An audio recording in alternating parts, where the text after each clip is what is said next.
Hello, everybody, and welcome to Church at Home with Rachel for Tuesday, July 30th. I'm glad to be with you today. It is another really warm week here in Brandon. I hope you're all taking good care of yourselves, staying hydrated, staying cool, trying to lay low. Good time to just read a book, get caught up on your favorite television program in front of a fan. Try to be gentle with yourselves, and like I said, stay hydrated. It's really important. Today, I would like to talk. I'm going to briefly mention politics for a second and then move on. I'm not a politician.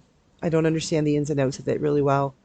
But it seems to me that if you are running for political office, you don't want to completely tick off a huge base of potential supporters. So I'm thinking that you don't want to make fun of people who love cats, and you don't want to make fun of or just throw out with the bathwater all of the women who have cats and who do not have children. Just saying. Probably not a good demographic to get rid of. It's not like you're getting rid of the demographic that likes to read scary novels by candlelight at 2 in the morning from the months of October till February. It's not a tiny little scale of people that you're scaring off, or you're petrifying or completely cheesing off. So that being said, I'm not a big cat fan myself. I like them. I won't probably ever own a cat myself. However, I get the point. I get the idea of having cats. Having had Dude for 9 years of our lives and then losing him just over a year ago reminds me of how absolutely essential pets are to people who are pet people. So if someone has a cat or many cats, I don't blame them because I know what it is to have had Dude, and I know how powerful it was for me as a childless woman to have had Dude. One of my Facebook friends, Maureen, a few days ago posted a meme or a picture that showed a man holding his dog and saying that when people, for some people, when they lose their dog, it's as painful and difficult as losing a child. There will be lots of people who will mock that. But for those of us who have not had children or who were not able to have children, having a pet, having that dog or that cat, is something that gives us peace. Something who, for some people, it's the very reason they're able to get up in the morning and get themselves moving because they have something. And in some cases, very much, and I'm the same way with Dude, it was like having someone who relied upon me and who loved me unconditionally. Who can say that about the child? How many times do we say I hate you to our parents? The dog never says he hates you. A cat doesn't. I don't know about cats, but dogs do not say they hate you. If you treat them well, they will love you even if you step on their tail. And I did that many times with Dude by accident. I heard him so many times, and he'd just look at me like, really? All right, let's try this again.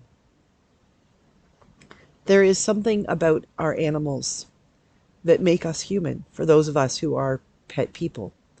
They are the animals in our lives, and I'm going to speak specifically for me and in that category of not a childless cat lady, but a childless dog lady. There is something about having that animal, having Dude in my life, that provided me with a love and a focus for love that was different than what I have for my husband.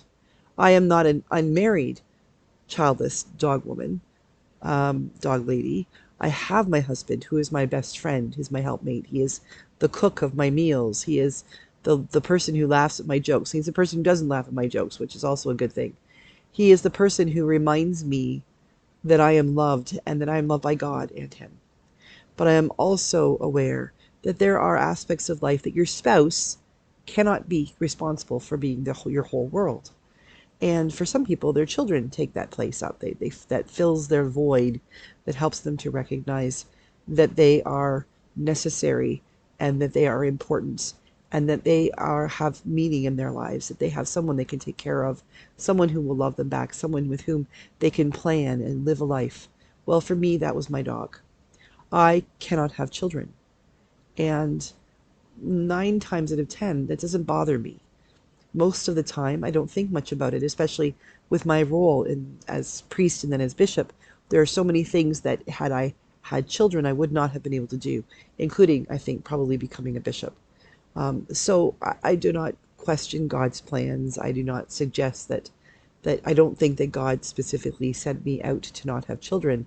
I think that there were other things at work that kept me from having children. And it is what it is. It's just a thing, not a bad thing, not a good thing, just a thing.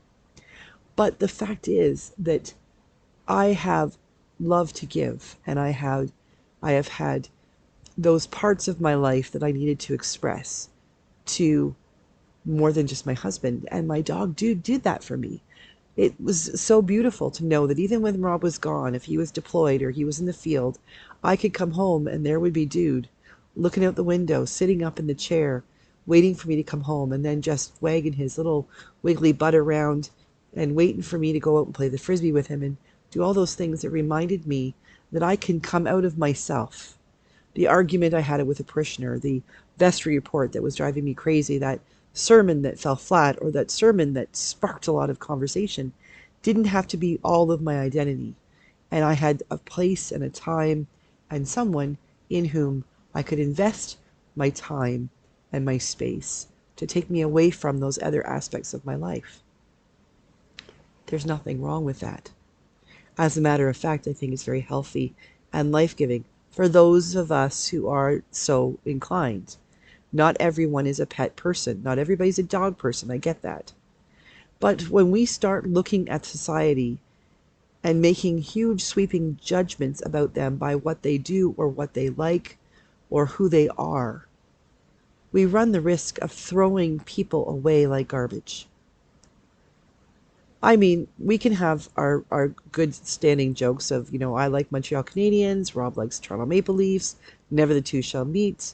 Lots of good ribbing happens between those things.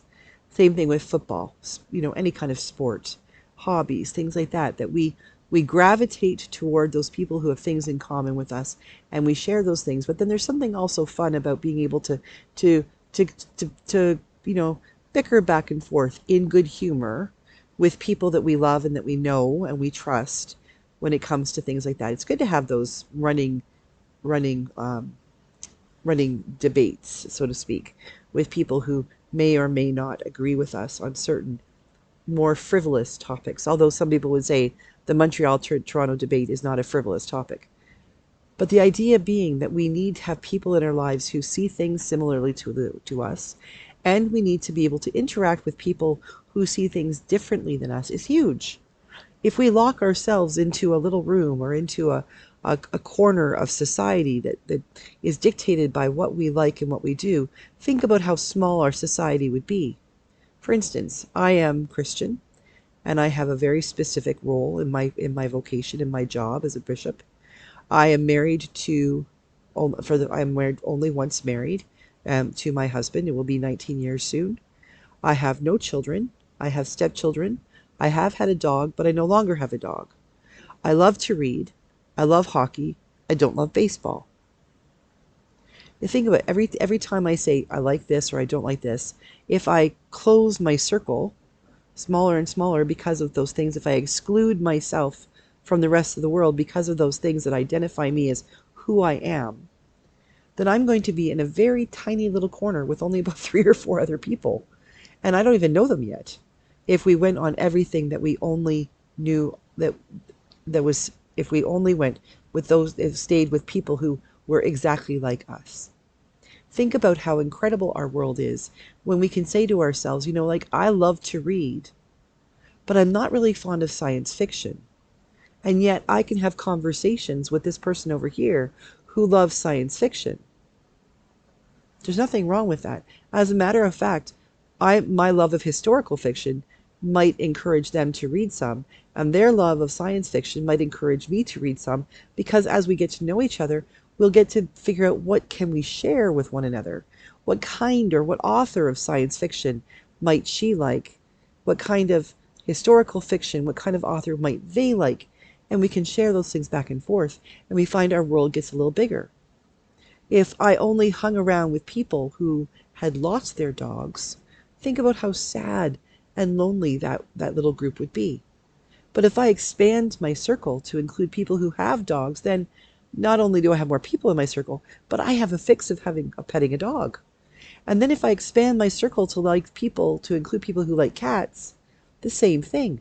I could go over and visit with them for a little while before my allergies would kick in, but I could get my fix of petting a cat and feeling the purr that comes from a contented cat. If I expand my horizons to say, you know what, I don't really like the Toronto Maple Leafs, but I can hang out with people who do because they like hockey, and we have that in common, then we could all go down to the bar together and watch a game and cheer against each other and slap each other on the back when the other team gets scores against us, and we could have fun together. We are living in a society that is compartmentalizing us so much that we're, if you like this and this, until what will happen, and I think this is what some politicians would like to have happen, is that we become so insulated, so insular about what we believe, how we feel, who we will talk to, how we will do things, that no one will know anything because we will only pay attention to our own little sphere of influence. That's not how we were created to be, whether you're Christian or not. We are created as human beings with many interests that intersect all over the place. And we need to figure out how we become contributing members of the societies in which we find ourselves, not to only have one for ourselves, but to have many that we participate in. Because when we do that, we share our gifts with others, and we discover so many great gifts. Someday I may indeed have another dog, and my life will be filled because of it. But in the meantime, until that time happens, I am open to meeting people with cats and canaries and gerbils and hamsters and dogs. Maybe not snakes. Not okay with snakes. But my world can get bigger because I can reach out to those people who, like me, are pet people. It seems like a really silly scenario, a silly example. But what's not silly is the idea that we would put people down because they do not have children, that we would put women down because they do not have children, and instead have offered their compassion and their desire and their need to love into the cats that they have. I think that's pretty beautiful. When one of God's creations can be loved by another of God's creations, never should that become a problem. And what will happen if we as a people around the world begin opening ourselves up to seeing the goodness in every other person rather than laying judgment upon them? Have a great day, everybody. I will see you again tomorrow for Church at Home with Rachel. God bless.